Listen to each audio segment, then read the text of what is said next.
After about 5 minutes, take a look and if most of the mussels have opened, you're good to go.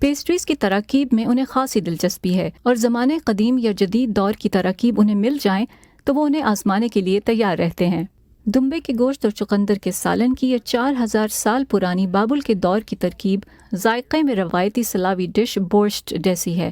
یہ دیکھنا بہت دلچسپ ہے کہ کیسے یہ ڈشز اگر اچھی ہوں تو زمانوں تک موجود رہتی ہیں۔ And here we are, Melos Zomos, Spartan black broth. Food and history and I don't have... کھانا اور تاریخ، میرا کسی قسم کا کوئی بجٹ نہیں۔ میں اپنے کچن کاؤنٹر پر بیٹھتا ہوں، اتنا چھوٹا کچن جو فلمنگ کے قابل بھی نہیں۔ میں نے نہیں سوچا تھا کہ کوئی دیکھے گا بھی، لیکن وہ یہ دیکھ رہے ہیں۔ اور پھر لاکھوں ناظرین کھانا پکانے کے ان کے ایڈونچر کا حصہ بننے لگے۔ مائک اوسلیون کے ساتھ فائزہ بخاری، وائس آف امریکہ۔ کھانے اور تاریخ کا ذکر ہو اور اندرون لاہور کا ذکر نہ ہو یا لاہوریوں کا ذکر نہ ہو، اندرون لاہور جہاں تاریخی عمارتوں اور ثقافتی مقامات کی وجہ سے بہت مشہور ہے، وہیں یہاں ملنے والے روایتی کھانوں کا مقابلہ بھی کم ہی ہے۔ وائس آف امریکہ کے نوید نسیم بتا رہے ہیں کہ اندرون لاہور میں سحری کے وقت لاہوریے کیا کیا پکوان ڈھونڈتے ہیں۔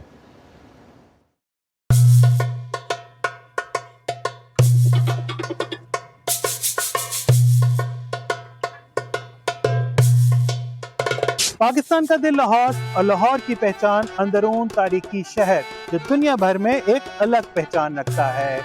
لمبی پتلی گلیوں اور تاریخی مقامات کے علاوہ اس علاقے کی پہچان یہاں ملنے والے روایتی کھانے بھی ہیں۔ آج ہم آپ کو بتائیں گے کہ سحری میں یہاں کیا کچھ ملتا ہے اور یہاں کے رہائشی سحری میں کیا کچھ کھانا پسند کرتے ہیں۔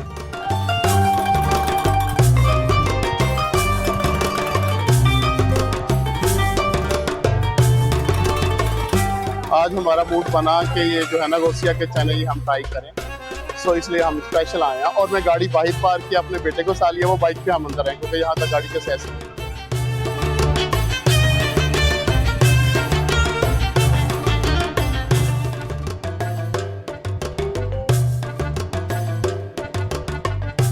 روزوں کے اندر ہماری ہوتی ہے عصر کی نماز سے لے کے سحری تک ہم نہاری دیتے ہیں۔ ویسے تو نہاری ہماری 2 بجے ہی ختم ہو جاتی ہے عموماً سحری سے پہلے ہی، لیکن ہماری کوشش یہی ہوتی ہے کہ سحری تک آپ کو نہاری ملے۔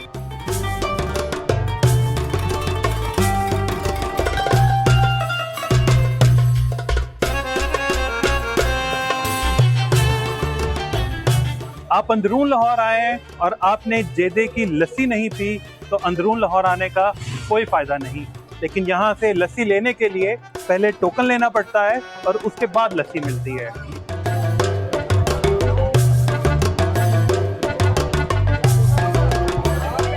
میں گجرانوالہ سے آیا ہوں اسپیشل جیدہ لسی پینے کے لیے، اور اس طرح کی لسی آپ کو شاید کم ہی ملے۔ سنا تھا کہ یہاں پہ مشہور لسی بکتی ہے تو اس لیے ہم آ گئے آج۔ ہم نے کہا تھا دیکھتے کیا ٹیسٹ ہے۔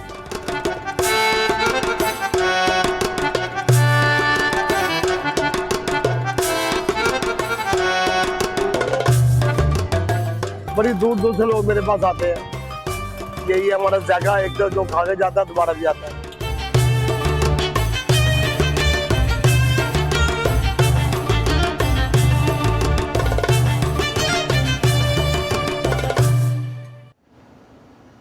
امریکہ میں تو ابھی روزہ شروع ہوا ہے اور افطار میں شاید 12 سے زیادہ گھنٹے باقی ہیں۔